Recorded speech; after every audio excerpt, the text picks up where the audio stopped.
Hi, everybody. Good Friday, and thanks for being here with us on this 20th day of May already. The rain took a little while to get here, no complaints, but it took a little while to get here, a little longer than what we had expected. But it's here, and it's here to stay for a while. We'll talk about the lingering showers into your weekend, and we'll also cover, of course, a great many other headlines tonight. I'll take you to yesterday's Kentucky State Police Trooper Memorial, and we'll talk to a couple of folks who thought so much of yesterday's ceremonies and how they do it each and every year. The Montgomery County Board of Education met last night. We'll cover a portion of that meeting, and that will be the portion where they address the situations that have arose in the Montgomery County school system regarding 3 employees and 2 teachers in the past week or so. I'll wrap up coverage of the Johnson County Fiscal Court meeting briefly tonight, and we'll talk more as we did, I suppose it was yesterday, about the awards that the Montgomery County State Highway Department brought home from the recent rodeo. An update on that serious crash yesterday that happened just before airtime here in Montgomery County, and a whole lot more. I know this is going to apply to only a few people as far as the restrictions, but a lot of folks will be traveling, and just so you know, you're still going to be traveling at a slower pace through Ivell. Due to the prolonged closure of US 23, both northbound and southbound traffic will be diverted to the southbound lanes, as it has been now for days. During this closure, which is expected to last possibly for a couple of months, all the commercial traffic with over-dimensional loads in excess of 12 feet in width will be prohibited in that area. The general motoring public are encouraged to use a little extra caution while passing through the work zone, particularly during rush hour. Officers with the Kentucky State Police Division of Commercial Vehicle Enforcement are going to be increasing patrols in that area to ensure the safety of transportation workers and the general motoring public at large. So no wide traffic to the tune of 12 feet or larger in that area. All others are still encouraged to use a little extra caution. An update on the 3 arrested night before last at a Sagersville residence in regards to a Montgomery County carpentry teacher, a Montgomery County maintenance employee, and a 3rd adult who are all facing at least 1 or 5 charges of unlawful transaction with a minor. In checking just a few moments ago before we began production for tonight's show, Darrell Peters, the carpentry teacher at the Montgomery County High School, had bonded out, and he had done so as of yesterday afternoon, as had Wendell King, the time of which was unsure, but he was bonded out by this afternoon, both facing 5 counts of unlawful transaction with a minor. The 3rd adult to be arrested, 22-year-old Leah Van Hoos, however, was still lodged in the Big Sandy Regional Detention Center on a single count of the same charge. We'll have more on their next court appearances and the case next week. With the only thing to add tonight, a statement released last night during the Montgomery County Board of Education meeting. A prepared statement read by Montgomery County Board of Education Chairman Rodney Ward, addressing what he called the controversial situations that have happened in the school district and system in the last several days. Individuals' identities of the children that were involved or exact details of the events that have occurred.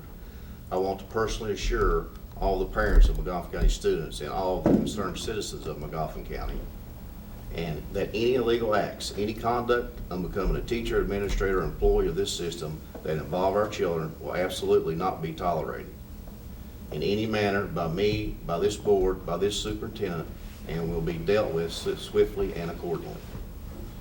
The safety and physical and emotional well-being of our school children, your sons, your daughters, your grandchildren, your nieces or nephews, are 100% our top priority.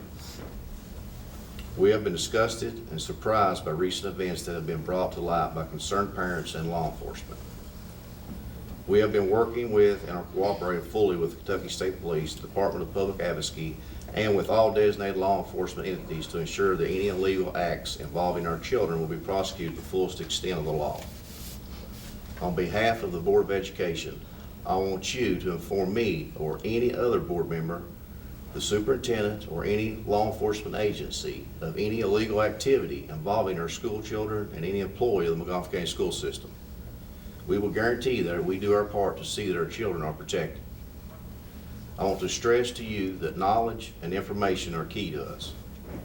We can investigate allegations, but we are not a prosecuting or investigating agency. So your cooperation with information, tips, knowledge is helpful and will help us guarantee a safe and professional learning environment for our children. As far as I'm concerned, the buck stops here.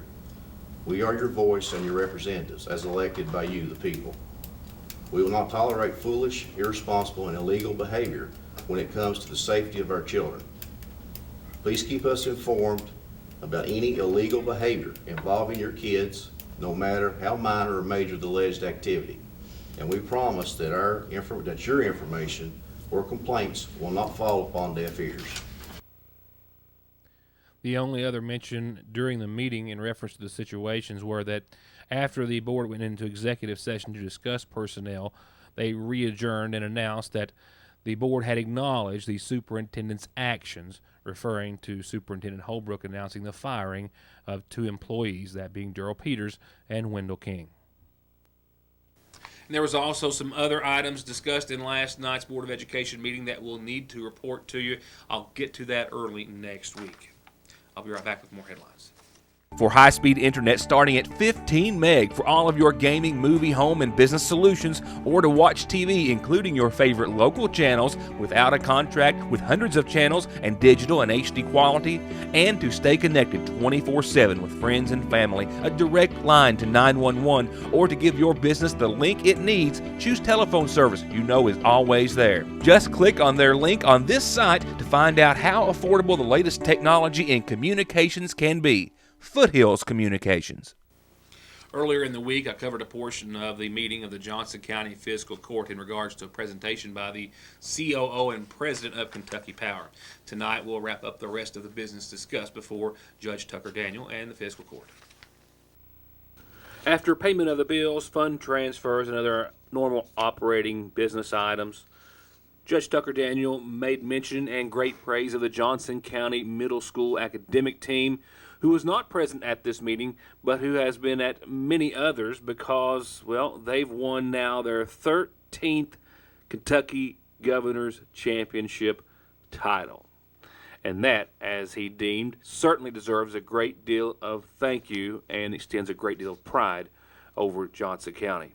From there, next to address the fiscal court was Julie Bush. She is the public health director of the Johnson County Health Department, and she came with some financial support. And we have received approval from the Kentucky Department for Public Health to use some of our preparedness dollars for Code Red notification system for Johnson County. So therefore, the Johnson County Health Department would like to reimburse the fiscal court for 1 year of Code Red notification service for Johnson County in the amount of $11,625. We appreciate that so much, Judy. I don't know if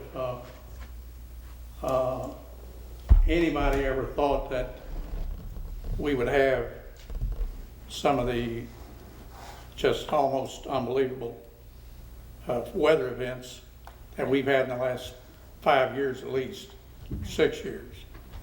And but we've seen things that we never thought we'd ever see, never saw before. And that more than $11,000 donation to the fiscal court and county will allow them to use those funds that they would have spent otherwise on Code Red elsewhere. The court opened bids on 2 new Mack dump trucks, a program that they have been participating in for about 9 years with Worldwide Equipment. We've spoken of it before here on the program.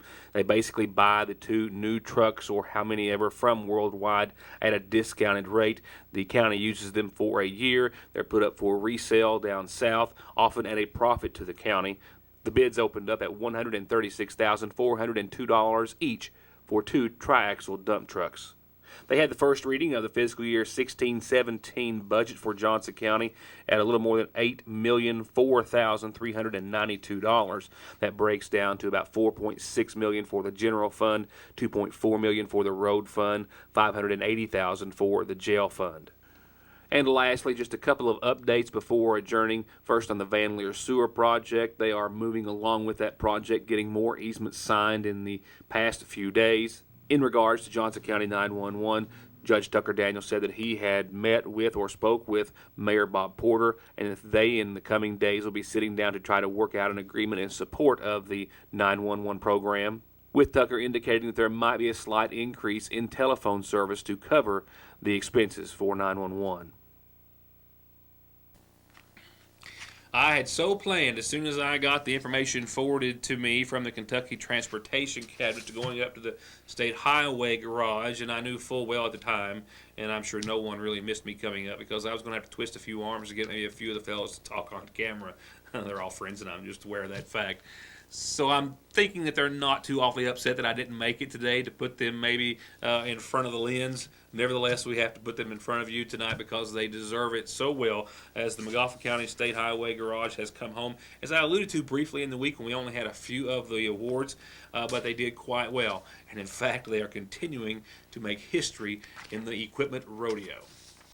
The Kentucky Transportation Cabinet tells me that the weather might have been rainy and cold, but the crew from the McGoffin County State Department of Highways Maintenance Garage was on fire this week. They won their third straight championship in the annual District 10 Equipment Rodeo on Wednesday, and the McGoffin crew's victory was the 7th in the event's 11-year history. And Chuck Ward from McGoffin County, equipment operator, won his third straight individual championship. Other individual event winners were in the snowplow obstacle course. Scott Oney of Morgan County took first place, and Paul Brown of McGoffin took second. In the tractor with mower category, James Trusty of McGoffin County won first, and Chuck Ward of McGoffin won second. In the grader category, Steve Howard of McGoffin won first. Landon Lawson of Morgan County won second. The individual equipment operating contest winners and runners-up all advanced to the statewide competition against participants from the other 11 highway districts all across Kentucky. That's going to be held at the Kentucky Horse Park next month. Much sooner than that, I'll return with more headlines. Due to time restrictions, we had to hold the following report on last night's program, but please let me take you now to a special ceremony conducted by members of the Kentucky State Police, past and present, at the Highland Cemetery in Johnson County. In honor of National Police Week, current and retired Kentucky State Police troopers honored 2 fallen troopers at the Highland Cemetery in Johnson County yesterday. Troopers from Post 9 actually honored several of their fallen officers this week, including Alex Rubidoux and Larry Preston, both of whom died from cancer while serving their state. Our friend and Alex's mother, Kathy Rubidoux, tells me of her and Gary's son, Alex's early dream of becoming a police officer. After he got out of high school, Alexander took every opportunity he could to hang out at the Sheriff's Department in Paintsville and learn and all of that, and I thought, oh, well, you know, what are you going to do with your life? So it wasn't long before he graduated from high school, and then he went into college, and he had achieved a degree in criminal justice. And from there, he became a police officer in Paintsville for about 4 years. And then after he married, he and his wife moved to Lexington, and he became a city police officer in Frankfort. And he was in Frankfort for 10 years. And he wanted to go into the state police. So he was accepted into the academy and graduated, and then came back home, and he was on active duty for about a year and a half before he became ill and passed away. And Kathy says that of all the worrisome days and nights as a mother concerned about her son on the job, it was cancer that scared them the most. Absolutely. And why my son had to start out with a stage 4 glioblastoma, which is absolutely incurable. There was a segment on 60 Minutes last week. Probably some of your viewers saw it, I don't know. They're trying to make strides. And we had our son to MD Anderson and to the Duke Brain Cancer Center, but it wasn't meant to be. But he lasted for 18 months, which is much better than the 6-month average. So we're very thankful for everything. My son was a wonderful person, a wonderful father, and he's dearly missed. And that's more than evident when you see these troopers, past and present, take time out of their day to honor their fellow soldiers, as they do every year. It's one of the most special, touching things I have ever experienced. When they come out here each year to honor these troopers that have passed away, the feeling is just indescribable. And as I shared with one of the other folks, that beautiful wreath that they have on his grave, to me, it's a wreath and it's a circle, but it's like a circle of life, and it's unbroken. But that's what those troopers are. They're truly a family. They're a circle, a wonderful band of brothers, and I can never describe to you how much I think of the state police in Kentucky. They're just the best. And there are many things that they tell me that make them as close as family, as Kathy was referring to. Many may have grown up together or went to the academy together or patrolled together, but all were proud to have served. And his former fellow officer tells me that describes to a T Larry Preston, who passed away in 2006. We were basically raised together down at Baker, that's in the Tudor Key area. Same holla, played football together, fished together. Like I say, I've known him since we were 7, 8 years old. Tell about his time in law enforcement. I came out a couple years before he did in the State Police Academy, and we worked together in McGoffin County, worked together in Johnson. Went on a lot of calls together. He was very dependable as far as backup. If you needed him, he'd be there, Johnny on the spot. Breeze in, arm. He put in about 13 years before he gained this illness that eventually overtook him. And before he got on with the state police, of course, he was a Johnson County sheriff's deputy. And, you know, we worked together there as well, rode together before we got on with the state police. Kentucky became the 38th state to enact the State Police Act in 1948, with a bill that created the Kentucky State Police signed on July the 1st. They began with as few as 40 officers. By the time it evolved into a full-service police agency, it grew to 200 officers, and today 1,000 troopers wear the gray. An update on a violent traffic accident yesterday in McGoffin County around 4 o'clock that we were just able to bring you some limited information on last evening. And just around the same time today, in the same vicinity of McGoffin County, another auto accident was reported. I'll have updates on those two situations in just a moment. Right now, a couple of quick reminders and announcements via tonight's McGoffin Farm Bureau community calendar that starts off with a couple of special birthdays. Yep, a couple of special birthday wishes. A soon-to-be 4-year-old Ariana Isaac, with a lot of love from Mommy, Pappy, Mammy, Uncle Jacob. They all love you lots. She's celebrating her big 4th birthday this Sunday, the 22nd. So a happy early birthday wish to Ariana Isaac. A happy 7th birthday wish tonight goes out to Chelsea Lynn Bland from Mom and from Tom and from Andrew and Cadence, from Mama and Pappy and a whole lot of family and friends. Happy 7th, Chelsea Lynn Bland. One last reminder, Church in the Park tomorrow, 10 till 3 in the Ramey Park in Sagersville. Several pastors, several singers, and free food, all brought to you by the Mountain of Hope Christian Church.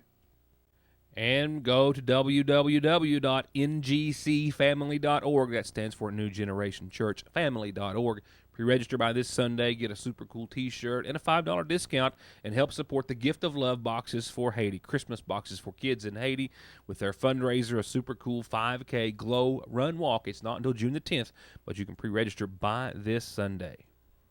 And I'll remind you next week, but just to let you know, the 3rd annual Salyer Reunion is going to be held next Saturday, 11 to 4 at the Community Center in Sagersville. All family and friends are invited to attend, and please bring a covered dish or some drinks with you if you can. And if you've got something you want us to tell everyone about, a birthday, anniversary, or a special announcement, tell me, I'll tell everyone else. Mail, email, Facebook, phone, fax, drop it off here at the studio on East Maple Street in Sagersville. And remember, you can always catch our show the next day on our website at yournewstoday.com.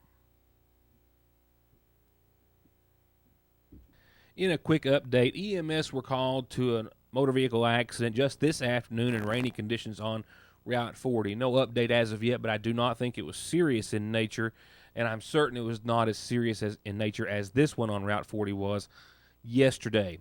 We received an update and some information on the driver. Ryan Cheek was the driver of the Dodge pickup truck. According to reports, he lost control of his pickup truck. It's unknown why, but it also appears as though he dropped off the shoulder of the road, and he traveled 360 feet, according to law enforcement, before the truck collided with a culvert. After he veered off the road, the culvert then flipped the truck around, and then it sent it airborne into this tree. And you can see the bark just skinned from the tree, and just the horrific impact of the pickup truck and that tree on the driver's side. Miraculously, what EMS tell me just a few moments ago via the telephone, just against all odds, Cheek is alive and in stable condition and has undergone one surgery with several more to go on several broken bones throughout his body, pelvis, legs, arms, and otherwise. But nevertheless, he is expected to survive just a horrific crash yesterday afternoon after his pickup truck collided with an unforgiving tree on Route 40. It happened near the State Road, Fort Church, and Carroll Specialty in that vicinity of Route 40. Well, the rains finally made it into town. There was no complaints on my end that it was taking a little longer than what we had expected, but once they started, they have started, and you can see much of the viewing area under those brighter shades of yellow and a few oranges and reds in there as well. That, of course, the heavier amounts of rainfall, and some isolated areas will pick up an inch, maybe a bit more during the overnight hours. We'll see rain and showers continue for the rest of your evening for the most part, with some lingering showers expected into your Saturday. Good news is they will be scattered, and then they will start to taper off, hopefully by maybe Saturday night. I know, hopefully by Saturday afternoon, but that's not so promising. By Saturday night, leaving us with maybe a dry half of a weekend thereafter. Yeah, I know. It's really starting to come down pretty good at the studio right now after the 6 o'clock hour. And while 1/2 to 3/4 of an inch is a good bet, an inch is certainly possible for a lot of folks. 59 for the low tonight. Tomorrow, as I said, 67 degrees on your Saturday. Scattered showers, and not as intense, I don't think, as today. 51 for tomorrow night's low. The chance of showers really doesn't go from about 50 or 60 until Sunday, when we have a 20% chance of showers. The good news is, I think by 10 or 11 Sunday morning, we should see skies start to clear, and maybe even get in on some sunshine before the weekend's over, and temperatures from there start to perk up and get close to where they should be for a long-needed change. 71 on your Sunday, 50 for nighttime lows. And your Licking Valley RECC forecast paints a picture of some better weather next week. 75 and sunny and mostly clear on your Monday. 51 again for nighttime lows. More sunshine again Tuesday. Tuesday still a keeper. 80 degrees. That 10% threat of some showers really not until late Tuesday, and more likely Wednesday morning in the early morning hours. However, it is thereafter that we get back in on what could be a wet pattern for a few days, with temperatures trying to hang on to the 80s. Well, that's going to wrap it up for us this evening and for this week. We wish you the best of weekends ahead. Enjoy what little weather we have to enjoy for the latter half of it. And we'll see you back here next Monday for another full week of headlines that you'll only see here. For now, thank you for watching and being a part of the show.